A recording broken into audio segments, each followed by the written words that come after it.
Hi, Tristen, welcome. Thank you so much for having me. First, give us a brief introduction of Amalfi Capital. So Amalfi Capital is a global technology investment fund. We have a long-short strategy, and we have a differentiation which is the way we approach our assessment of opportunities and risks in Asia. We interview about 500 entrepreneurs, engineers, CEOs from around the world, and we build this sort of thematic approach. We have 5 to 10 themes a year that we explore, and then we profile about another 50 companies, and we choose about 20 to 35 companies that we invest in. What kind of returns have you been able to achieve? So we've been around since August 2010 when we launched, and our cumulative returns to date are 18%. Our biggest contributors to date have been NetEase, which we've been tracking well, and is probably one of our largest positions. The other one has been Alibaba through Yahoo, has been a strong winner, and also Tencent we think is a brilliant company.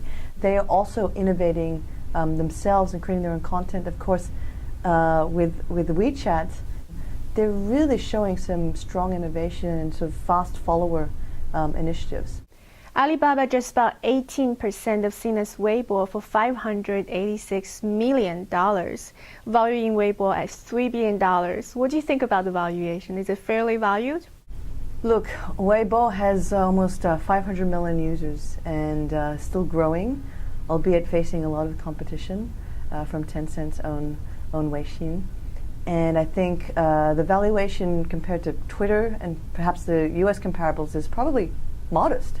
But that being said, we're looking at a very strategic alliance, and so I think a lot of the valuation here is driven by Alibaba's own motivations to leverage the audience that Weibo has. Everyone's estimated that 14% of the traffic coming through Weibo is actually pushing into Taobao.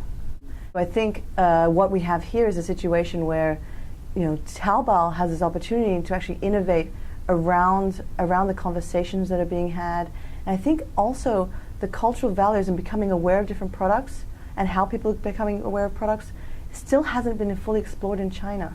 So look, one thing is Alibaba has plenty of cash, right? And did this quick tally of Tencent, NetEase, Baidu, Focus Media, Qihoo, and Sina, and Alibaba.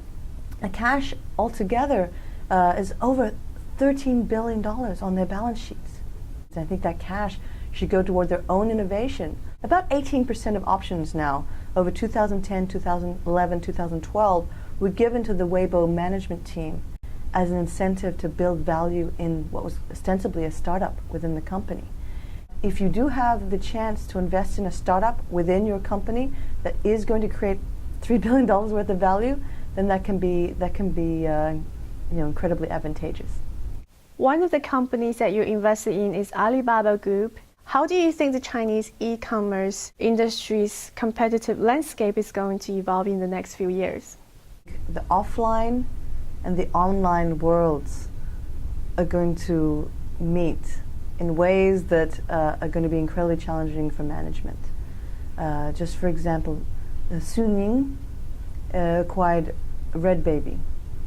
And Red Baby, is an online e-commerce site for baby goods, but now they've expanded to be many other goods.